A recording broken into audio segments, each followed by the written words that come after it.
Hello बच्चों, हमारा प्रश्न दिया हुआ है ए प्लस बी उत्पाद अभिक्रिया में दर दुगनी हो जाती है यदि बी की सांद्रता दुगनी कर दी जाती है तथा दर 8 से गुना के बढ़ जाती है जब दोनों के अभिकारकों ए और बी की सांद्रता दो गुना कर दी जाती है। अभिक्रिया कल के दर नियम के इस प्रकार लिखा जा सकता है। ए बी सी डी चार ऑप्शन दिए हुए हैं, चारों में से एक सही उत्तर है। तो चलिए समझते हैं इस प्रश्न को। अगर इस प्रश्न की मुख्य अवधारणा की बात की जाए तो मुख्य अवधारणा में हम लोग को अभिक्रिया की दर को समझना होगा। ठीक है, तो सपोज कर लो कि मान लो कि किसी का जो है अभिक्रिया का दर आर है। ठीक है, आर बराबर क्या हो जाएगा के, अभिकारक क्या है ए और बी है, तो अभिकारक ए टू द पावर एक्स है और अभिकारक बी टू द पावर मान लो वाई है। ये समीकरण हमारा एक मान लेते हैं। ठीक है, अब बोल रहा है कि अभिकारक के दर अगर दुगनी हो जाती है यदि बी की सांद्रता दुगनी कर दी जाए, तो बी का सांद्रता दुगनी कर दिया जाए तो ये क्या होता है, दर दुगुना हो जाता है। दर दुगुना मतलब कि 2r हो जाएगा इक्वल्स टू के ए टू द पावर एक्स, और b का क्या कर दिया गया, सांद्रता दुगुना कर दिया गया। सांद्रता दुगुना कर देगा तो ये हो गया ऑप्शन, ये हो गया क्वेश्चन 2।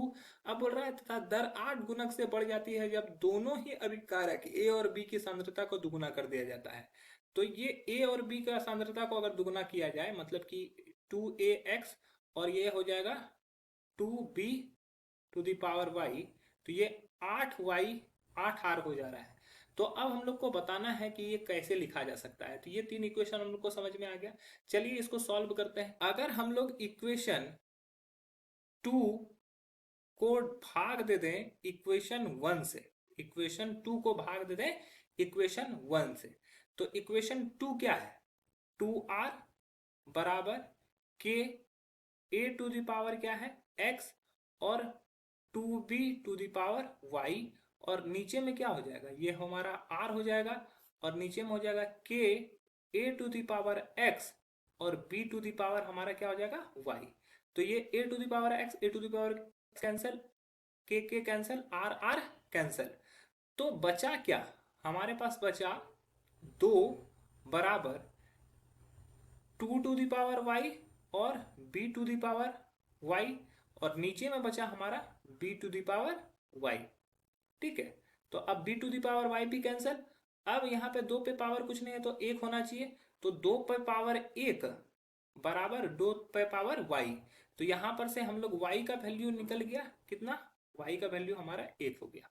अब उसी तरह x का वैल्यू निकालेंगे, तो इसको कैसे निकाल सकते हैं, जब हम लोग इक्वेशन 3 को डिवाइड करेंगे 2 से। यहाँ पे लिख सकते हैं इक्वेशन 3 डिवाइडेड बाय इक्वेशन 2। तो इक्वेशन 3 क्या है, इक्वेशन 3 है 8r बराबर के 2a to the power x और 2b to the power y। ठीक है, और नीचे दिया हुआ है r, यहाँ पे k a to the power है x और 2b टू द पावर क्या है y। ठीक है, यही है ना ये। तो अब यहाँ से क्या कैंसिल करो, तो ये के कैंसिल, r कैंसिल, 2b ये भी कैंसिल। ठीक है, अब यहाँ पे क्या बचेगा, यहाँ पे बचा 8 और यहाँ पे बचा 2 to the power x, a to the power x और नीचे में बचा a to the power x। तो ये a to the power x भी हमारा क्या हो जाएगा, कैंसिल हो जाएगा। अब बचेगा 2 टू द पावर x। ठीक है, माफ कीजिएगा, यहाँ पर r की जगह पे 2r है, तो 2r अगर होगा तो यहाँ पर से ये कट हो जाएगा, ये 4 बचेगा ना, ये 4 हो जाएगा। ठीक है, ये 4 है, तो ये 4 को हम लोग क्या लिख सकते हैं, 2 का स्क्वायर लिख सकते हैं और इसको 2 पावर x, तो x का वैल्यू यहाँ से क्या आ जाएगा 2 आ जाएगा। x का वैल्यू 2 आ रहा है, y का वैल्यू 1 आ रहा है। ठीक है, तो हम लोग का जो k होगा, दर जो हम लोग लिख देंगे, दर इक्वल्स टू हो जाएगा k a, x का वैल्यू कितना आ रहा है 2 और b y का वैल्यू कितना आ रहा है 1, 1 को लिखा नहीं जाता है, तो यही हमारा दर होगा।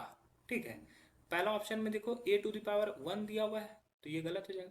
यहाँ पे a का भी पावर 1 b का भी पावर 1 तो गलत, दोनों का पावर 1 गलत, a टू द पावर 2 और b टू द पावर 1, तो ऑप्शन डी हमारा सही उत्तर होगा। आशा है यह प्रश्न आपको समझ में आया होगा। धन्यवाद।